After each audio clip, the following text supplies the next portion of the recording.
तो आपके लिए पहला क्वेश्चन आपके सामने ये है, CSIR is related with what? CSIR किससे संबंध रखता है? Agriculture research, industrial research, defence research या road research? Very simple, as I told you I will be taking small small questions ताकि आपका पूरा जो छोटे छोटे कॉन्सेप्ट्स हैं हम लेके चलेंगे. Yes,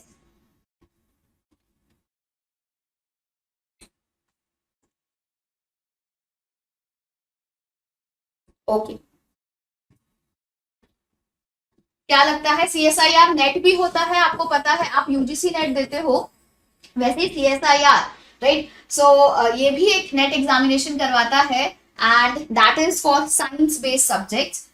So yes, the answer for this question is it is actually based on research and development on industries. Yes, so Council of Scientific and Industrial Research नाम में ही लिखा है, तो उसका फुल फॉर्म अगर आपको नहीं आता है तो it is a council for scientific and industrial research. ये एक प्रीमियर R&D ऑर्गेनाइजेशन है भारत की. ये 26 सितंबर 1942 में इसका गठन हुआ था. अब इस प्रश्न से आपके लिए दो चीजें क्लियर होती हैं, एक तो फुल फॉर्म, सेकेंड थिंग इसका कब हमने इसको फाउंड किया था. So it was founded in the year 1942, 26 सितंबर.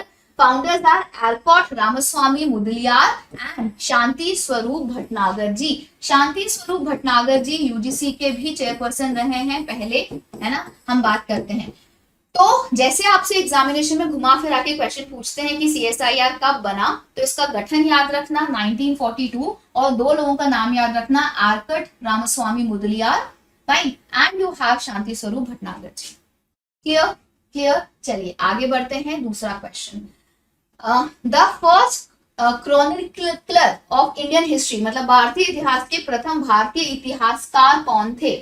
मेगास्थनीज, फाहीम, ह्यूसैन, कल्हान. अब ये इसलिए पूछ रहे हैं क्योंकि हायर एजुकेशन में हम ये बात करते हैं, right? We talk about travellers, we talk about कौन कौन भारत में आए थे, कौन से सेंचुरी में और कौन सी यूनिवर्सिटी में किसने विजिट किया था. तो पहले इंडियन क्रॉनिकलर कौन थे भारत के? फाहीम, ह्यूसैन, कल्हान या Megasthenes? As I told you, all these questions are new. They have been framed specially for you for this marathon. तो कभी ना कभी सुना होगा, बट हाँ क्वेश्चंस हम पहली बार ऐसे सॉल्व कर रहे हैं. Yes, very nice, very nice. Keep on joining and keep on answering. C लग रहा है, डी भी लग रहा है. ह्यूसैन इंडियन, इंडियन बोला है, ध्यान से आंसर दीजिए.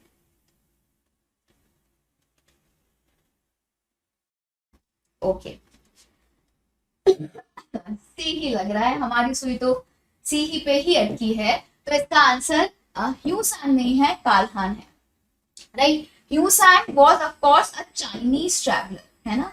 ये चाइनीज ट्रैवलर थे जो हमारे यहाँ कब आए थे, आपको पता है 6th सेंचुरी में, 6th या 7th सेंचुरी में प्रिसाइसली आए थे. तो ही केम टू नालंदा यूनिवर्सिटी. इनका नाम हमने बहुत सुना है, इनसे रिलेटेड प्रश्न भी आया है. नालंदा विश्वविद्यालय में आए थे और इन ह्यूसैन को क्या पढ़ना था? बुद्धिज्म पढ़ना था. महायान ब्रांच ऑफ बुद्धिज्म इन्होंने यहाँ पे पढ़ा था. तो ये 6-7 साल यहाँ रहे थे. वेयरएज इंडियन क्रॉनिकल इज काल्हान, है ना.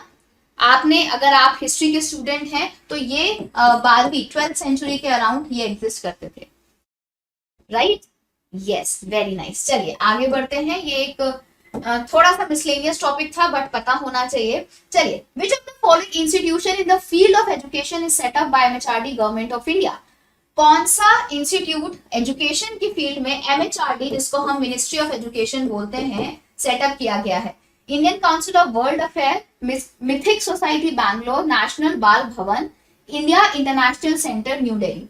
तो शिक्षा के क्षेत्र में कौन सा संगठन, कौन से संस्थान का गठन हुआ है भारत सरकार के द्वारा? Yes, everyone, everyone.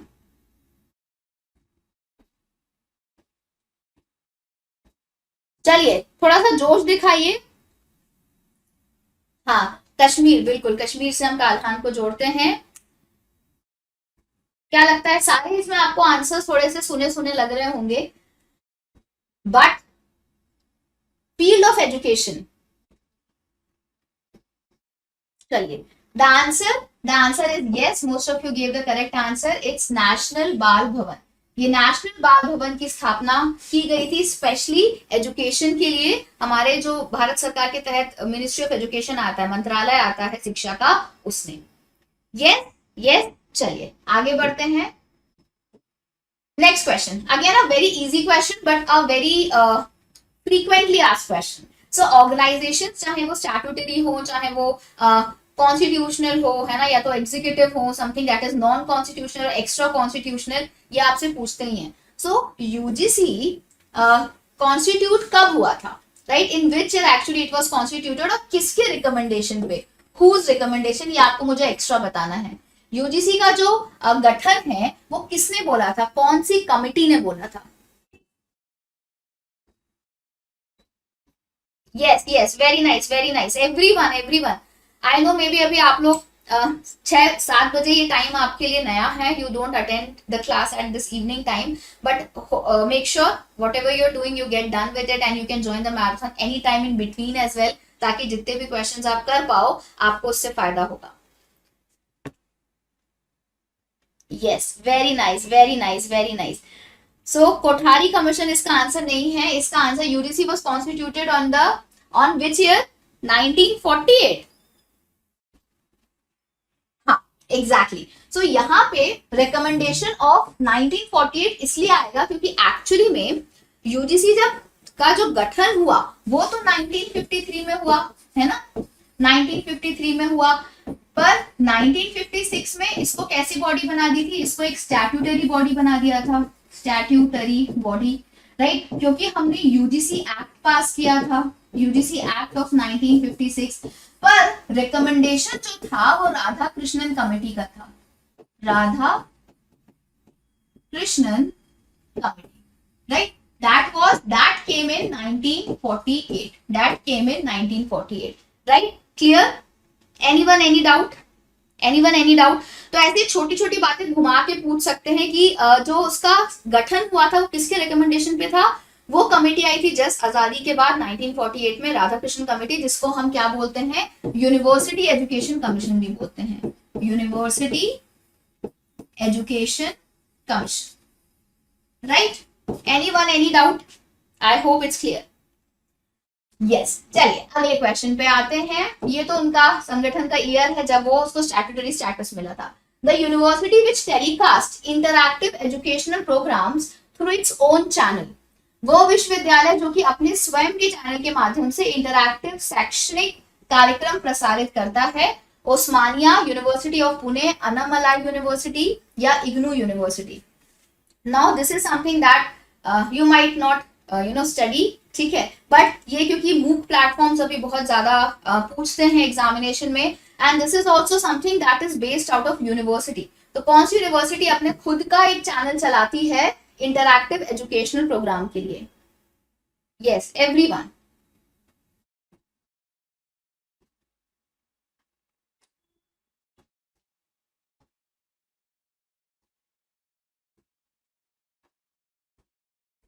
क्या लगता है आपको? आई होप आपको हिंदी इंग्लिश दोनों दिख रहा है। अगर आप बोलोगे तो I will move a bit in centre, ताकि आपको एक तरफ हिंदी एक तरफ इंग्लिश अच्छे से दिख जाए, है ना। तो क्या इसका लगता है आंसर? इग्नू, सबका आंसर इग्नू आ रहा है। चलिए देखते हैं। बिल्कुल सही है, इग्नू इज द यूनिवर्सिटी जो कि आपका इंटरैक्टिव एजुकेशन प्रोग्राम चलाती है अपने खुद के चैनल पे, right. So all these universities are very very important, but IGNOU specially is important because ये हमारी ओपन यूनिवर्सिटी है, भले ही पहली ओपन यूनिवर्सिटी नहीं है, but it came after the first open university in 1985-86। Yes, very nice. आगे बढ़ते हैं। India's first defence university is in the state of where. तो अभी भारत की पहली डिफेंस यूनिवर्सिटी, मतलब अभी हाल ही में करंट अफेयर का पार्ट है ये, भारत ने अपना पहला रक्षा विश्वविद्यालय किस राज्य में खोला है? हरियाणा, आंध्र प्रदेश, उत्तर प्रदेश या पंजाब? बताइए।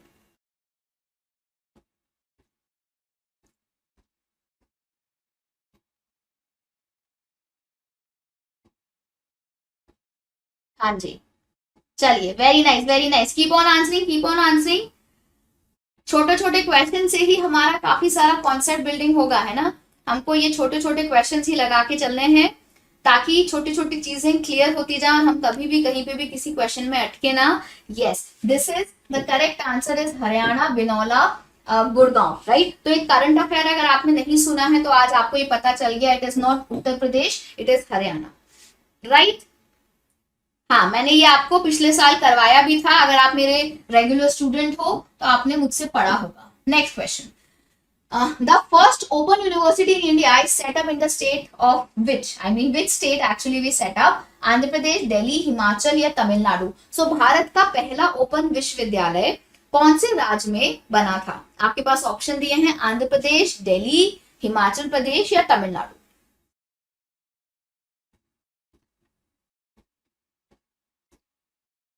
Very nice, very nice. थोड़ा जल्दी जल्दी आंसर दो, इसको एक रैपिड फायर की तरह हम और बढ़ाएंगे क्योंकि इजी क्वेश्चंस हैं, है ना, कठिन तो नहीं है जैसे मैं जनरली लेकर आती हूँ आपके लिए। तो इस क्लास में जानबूझ के मैं इजी क्वेश्चंस लाई हूँ, छोटे छोटे, ताकि आप जल्दी आंसर दो। Let's solve it like a actual marathon, है ना। तो I need a bit of speed from your side. Yes, very nice. The answer for this question is Andhra Pradesh. Doctor B R Ambedkar, also known as the Telangana open university, ये पहला open विश्वविद्यालय था जो कि 1982 में बना था। इसको याद रखना, ये बहुत बार क्वेश्चन पूछा गया है। Indicate the number of regional officers of UGC. आप अगेन अ स्मॉल कॉन्सेप्ट, क्योंकि यूजीसी वैसे मुख्यतः नई दिल्ली से ऑपरेट करता है, आपको पता होगा, पर यूजीसी के रीजनल ऑफिसर्स हैं और वो कितने हैं? 10, 7, 8 या 9, है ना। इसमें कई बार असर्शन रीजन बेस्ड स्टेटमेंट या स्टेटमेंट बेस्ड क्वेश्चन आता है। The number of regional officers of UGC. Very nice, very nice. आज हमने शायद इसको किया था या कल किया था, हमने इसी से मिलता जुलता क्वेश्चन भी सॉल्व किया था।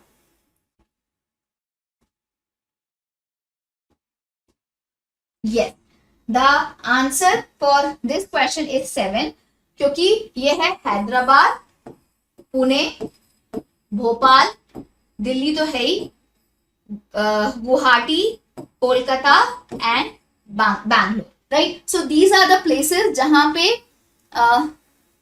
पे इसका रीजनल ऑफिसेज हैं। हैदराबाद, पुणे, भोपाल, दिल्ली, गुवाहाटी, कोलकाता, बैंगलोर। किसी को कोई और भी जगह पता है कि जहां पे रिसेंटली खुला है तो प्लीज अपडेट करिए। But yes, this is the correct number, 7 he answer है। India has the highest number of students in colleges after which country? Now again, a very different question. ऐसे कई बार वर्ल्ड से related questions आपसे पूछते हैं कि भारत की स्थिति कंपेयर टू दूसरे नेशंस कैसी है। तो इंडिया के पास सबसे ज्यादा स्टूडेंट्स हैं कॉलेजेस में, पर सिर्फ इस देश के बाद, UK, US, Australia, Canada. Yes, very nice, very nice. क्या लगता है आपको सबसे ज्यादा स्टूडेंट्स कौन से देश की यूनिवर्सिटी में हैं, कॉलेजेस में हैं? ओके, सो सबको लग रहा है यूएसए। बिल्कुल सही बात है, यूएसए में सबसे ज्यादा स्टूडेंट्स हैं।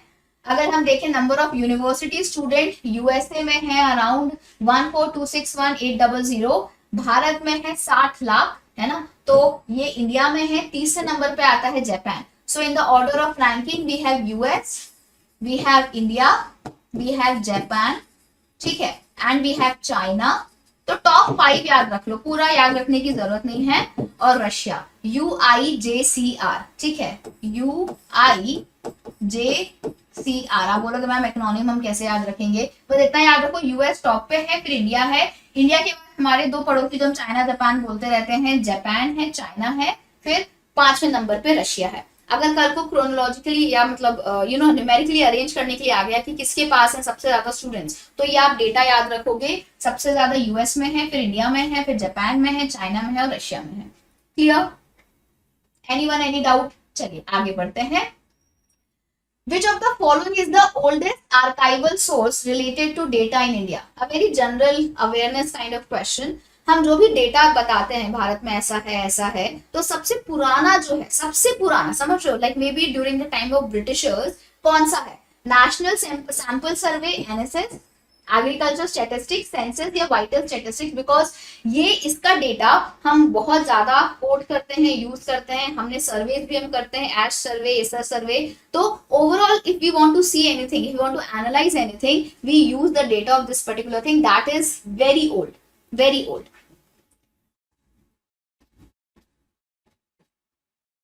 ओके, इसके अलावा एक और मिनिस्ट्री है जो आपको याद करनी है, मॉस्फी, है ना। मॉस्फी जनरली जब भी कुछ ऐसा सर्वे होता है along with NITI Aayog, मॉस्फी conduct करवाता है।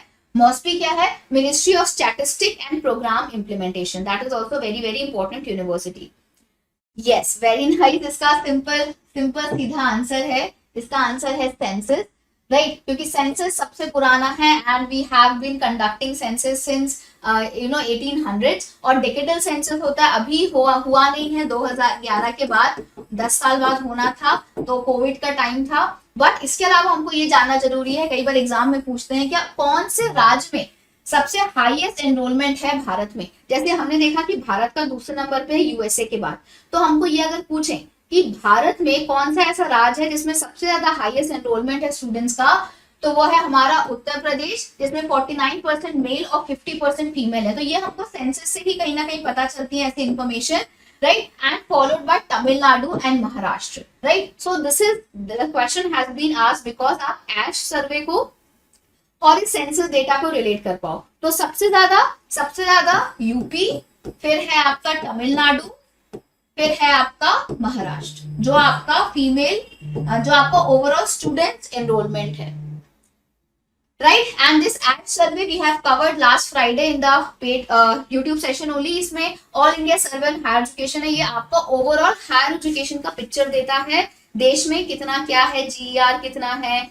जीपीआई जेंडर पैरिटी इंडेक्स क्या है, so on and so fourth, right. Yes, next question, GER ratio आपको बताना है 2021 का। तो अभी एज सर्वे जो आया हमने उसमें एक जीईआर देखा था। जीईआर क्या होता है? Gross enrolment ratio, right, gross enrolment, ये हायर एजुकेशन का पूछ रहे हैं आपसे, है ना। ग्रॉस एनरोलमेंट रेशियो अभी तक पुराना कितना था? 26.3, 27.1, 23.6 या 27%। अभी जो मैंने बताया वो भी मुझे बताओगे, मैंने लास्ट सर्वे का जो आपको बताया है, you will tell me that data as well. Yes, everyone. फटाक से बताओ।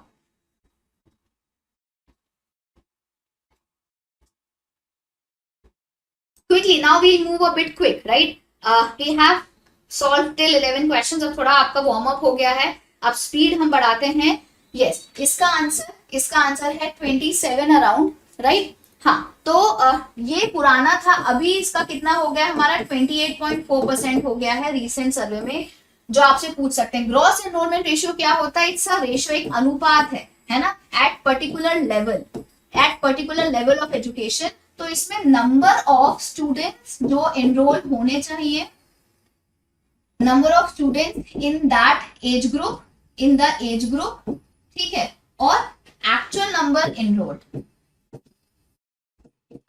नंबर ऑफ स्टूडेंट्स एनरोल्ड, ये आपका जीआर में आता है। हायर एजुकेशन में हम 18 से 23 साल के बच्चों का एक अनुपात लेते हैं, जो कि हमको क्या करना है? बढ़ाना है। अब आपके लिए एक क्वेश्चन है, असर्शन रीजन में आपसे पूछ सकते हैं, क्या जीईआर 100 से ज्यादा हो सकता है?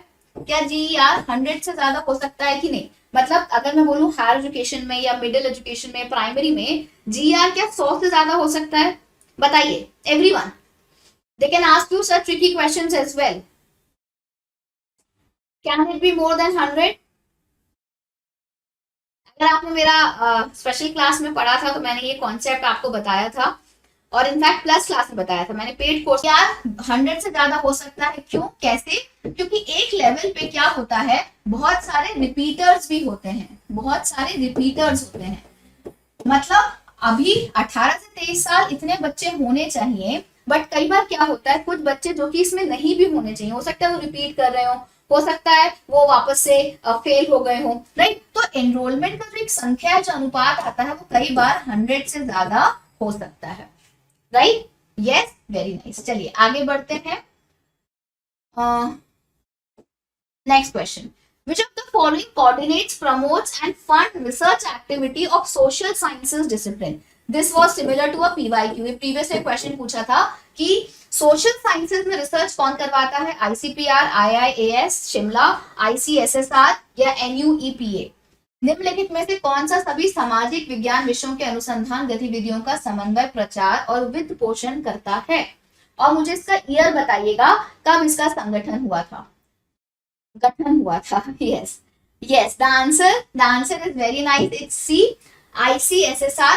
तो Indian council of social sciences research ये कब बना था? 1969 में. कब बना था? 1969 में. अगर हम बात करें ICPR फिलोसफिकल रिसर्च कब बना था? ये बना था 1977 में. ठीक है. अगर मैं आपसे पूछूं Indian council of historical research ये कब बना था? 1972 में. राइट. तो ऐसे करके आपसे क्वेश्चंस आते हैं. Very nice. You have to learn the chronological order of establishment along with the full form. So ICPR, Indian Council of Philosophical Research, ICSSR, Indian Council of Social Sciences Research, ICHR, Indian Council of Historical Research. Trick से याद किया था हमने, आपको बताया था. और ये IIAS भी बहुत फेमस है, that is in Shimla. NUEPA is now a university as well. ये नई दिल्ली में स्थापित है. क्लियर? यस. ट्रिक से याद हुआ था. ट्रिक मैंने आपको क्या बताई थी? पहले हमने सोशल सर्विस करी. क्या किया हमने? पहले हमने सोशल सर्विस करी, फिर हमने सोशल सर्विस करके हिस्ट्री रच दी, इतिहास रच दिया. फिर उसके बाद हमने उसकी फिलॉसफी लोगों को बताई, है ना. तो सोशल सर्विस करी कब? 1969 में. फिर हमने उसकी हिस्ट्री रच दी 1972 में. फिर हमने उसकी फिलॉसफी लोगों को बताई 1977 में. याद रहेगा? Yes, very nice. So 72, 77 and 69 is your correct order. Please remember it. The premier organization established in India to deal with capacity building and research planning and management of education in India and South Asia. तो भारत और दक्षिण Asia में क्षमता निर्माण और अनुसंधान योजना और शिक्षा के प्रबंधन से निपटने के लिए क्या प्रमुख संगठन को स्थापित किया गया? AIU, सार्क यूनिवर्सिटी, NUEPA या Nalanda university? Yes. Please kindly like the class. ठीक है. अगर अभी आपका शायद स्कॉलरशिप टेस्ट है, आपने दे दिया होगा, तो ज्वाइन कर लीजिएगा मैराथन को वहीं से. और अभी हम सिर्फ 13वें क्वेश्चन पे आए हैं. I have more than 45 questions for you. काफी सारे क्वेश्चंस हैं. Very nice. The answer for this question is very simple. This is actually capacity building, research planning and management of education in India and South Asia. ये SAARC university को capacity building के लिए नहीं बनाया गया. This was planning and management के लिए हमने NUEPA बनाया है. राइट. साउथ एशिया सुन के आप शायद कंफ्यूज हो गए होंगे. Which of the following statements are correct about NAAC? NAAC के बारे में आपको बताना है कौन सा स्टेटमेंट सही है. It is an autonomous body. It is responsible for assessing and accreditation of the University of Higher Education located at Delhi. Has regional offices. कहाँ पे? मतलब उसके काफी सारे regional offices भी हैं. आपको NAAC के बारे में 2-4 स्टेटमेंट्स दिए हैं. मुझे बताइए कौन सा सही है, कौन सा गलत है. यस. NAAC और NBA है ना, national board of accreditation and national accreditation assessment council. ये दोनों संस्था हैं जो कि अभी हमारा क्या देते हैं? प्रत्यायन. हिंदी में हम इसको प्रत्यायन बोलते हैं. जैसे आपके इंस्टीट्यूट की ग्रेडिंग होती है A-B, है ना, और अच्छी कुछ क्राइटेरिया होते हैं. तो ये आप मुझे अगले प्रश्न में इसके बाद बताओगे कि कितने क्राइटेरिया पे NAAC अपना इवैल्यूएट करता है किसी संस्था को और ग्रेडिंग देता है. यस. चलिए इसका आंसर है बी. जैसे आप सबने बोला A और B, क्योंकि ये हमने यहीं से एलिमिनेट कर दिया. नहीं, अगर हम देखें C इसमें आ रहा है, C इसमें आ रहा है. जो NAAC है वो कहाँ पे सिचुएटेड है? NAAC? NBA जो है नई दिल्ली में है. NAAC जो है वो बेंगलुरु में है. राइट. बेंगलुरु में है NAAC and it has regional offices. So basically the answer for this question is these two are only correct. Autonomous body है. अगर हम बात करें 1994 में स्थापना हुई थी. Responsible for assessing accrediting institution. Yes, this is also correct. Clear? Yes, very nice. आगे बढ़ते हैं। अब हम थोड़े क्वेश्चन आईसीटी के सॉल्व करते हैं। आपको बताना है बायोएस क्या है। बायोएस क्या? Now we have begun with ICT, right? So around 15 questions हम सबके रफली सॉल्व कर रहे हैं। Very simple, because this is just a beginners marathon, है ना? तो आपके अगर छोटे छोटे कॉन्सेप्ट और आपके सेट एग्जामिनेशन में ऐसे क्वेश्चन, सिंपल क्वेश्चन आते हैं जो कहीं ना कहीं एब्रीविएशन, एक्रोनिम, इस पे बेस्ड है। तो बायोएस एक सॉफ्टवेयर है, ऑपरेटिंग सिस्टम है, हार्डवेयर है, या none of the above? What exactly it is? BIOS क्या? बायोएस का फुल फॉर्म भी मुझे बताओ।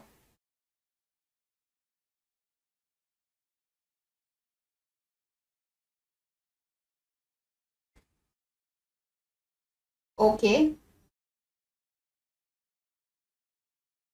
yes, the answer for this question, it is a kind of a coded software, है ना? बायोएस एक बोलना चाहिए ऑपरेटिंग सिस्टम नहीं होता, राइट?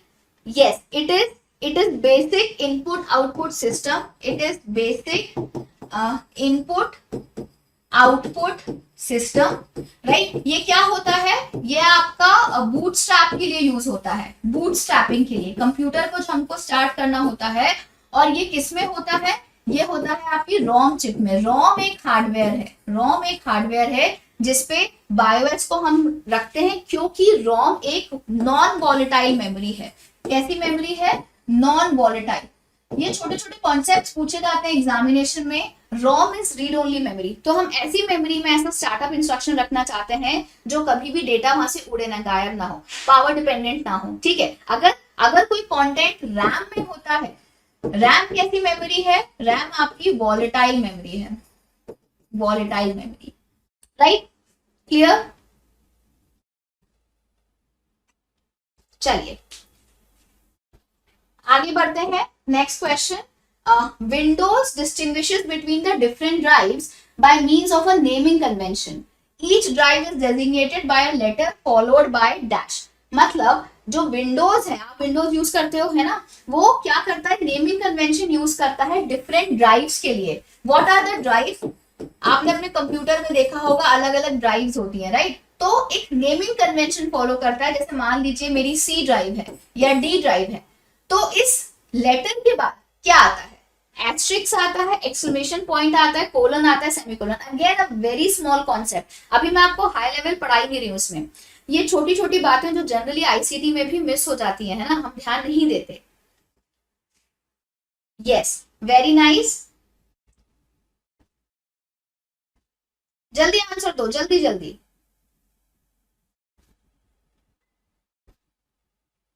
ओके, सो नेमिंग कन्वेंशन आपने देखा होगा, जब भी आप अपना पूरा एक पाथ भी देते हैं, आप पाथ देते हैं, तो उसमें भी हम ड्राइव का नाम मेंशन करते हैं, सी ड्राइव, डी ड्राइव। तो इसका आंसर है बिल्कुल पोलन, राइट? पोलन आता है, द आंसर इज सी। बहुत से बच्चों ने सही दिया, याद रखना, it's actually preceded by pollen. What can a computer virus do? Computer virus usually क्या करता है? Change how your computer operate, spoil the hard disk, backup your data, kill the mouse. मतलब ऑब्वियसली कुछ तो इसमें बहुत ही बच्चों वाला ऑप्शन है, but computer virus, C malware, malware क्या है? दिस इज समथिंग जो कि आपका मैलिशियस सॉफ्टवेयर है। इसमें आपका वायरस आता है, वॉर्म आता है ना? इसमें आपका ट्रोजन हॉर्स आता है, ट्रोजन हाउस। ये सारे आपके मैलवेयर हैं जो आपके कंप्यूटर को खराब करते हैं। इसमें आपका रैंसमवेयर भी आता है, रैंसमवेयर, राइट? रैंसमवेयर क्या होता है? ये एक प्रकार का फिरौती लेता है। ये मतलब अगर आपके कंप्यूटर सिस्टम को हैक कर लेगा, तो आपसे बोलेगा कि आप इतना अमाउंट दो, तभी आपका डेटा रिलीज होगा। वायरस और वॉर्म में अंतर क्या है? इसमें एक चीज होती है सेल्फ रेप्लिकेटिंग, और एक को ट्रिगर की जरूरत पड़ती है ना? जैसे अगर वायरस हमारे कंप्यूटर में आ गया, तो वो क्या कर देता है? हमारा पूरा का पूरा हार्ड डिस्क खराब कर देता है। कंप्यूटर ऑपरेट कैसे होगा वो चेंज नहीं करता, डेटा को बैकअप भी नहीं करता, but it kind of spoil the entire hard disk, और जो डेटा है वो करप्ट हो जाता है, right? So this is a very very important information that you should be knowing. Basic है, बट हाँ, these are all the malwares that we have to study in ICT. Next question, the OSI layer that arranges signals into logical units of information called frames. अब बताओ, again a very basic information. आपसे पूछा है वो कौन सी OSI layer है जो आपके सिग्नल्स को या पूरे डेटा को किसमें अरेंज करती है, फ्रेम्स में, फ्रेम्स में, राइट। क्योंकि काफी सारे होते हैं, हम इसको फ्रेम्स बोलते हैं, हम इसको पैकेट्स बोलते हैं, हम इसको क्या बोलते हैं, हम इसको सिग्नल या बिट्स बोलते हैं। सो कौन सी लेयर में हम इसको फ्रेम बोलते हैं, ट्रांसपोर्ट, फिजिकल, डेटा लिंक या एप्लीकेशन।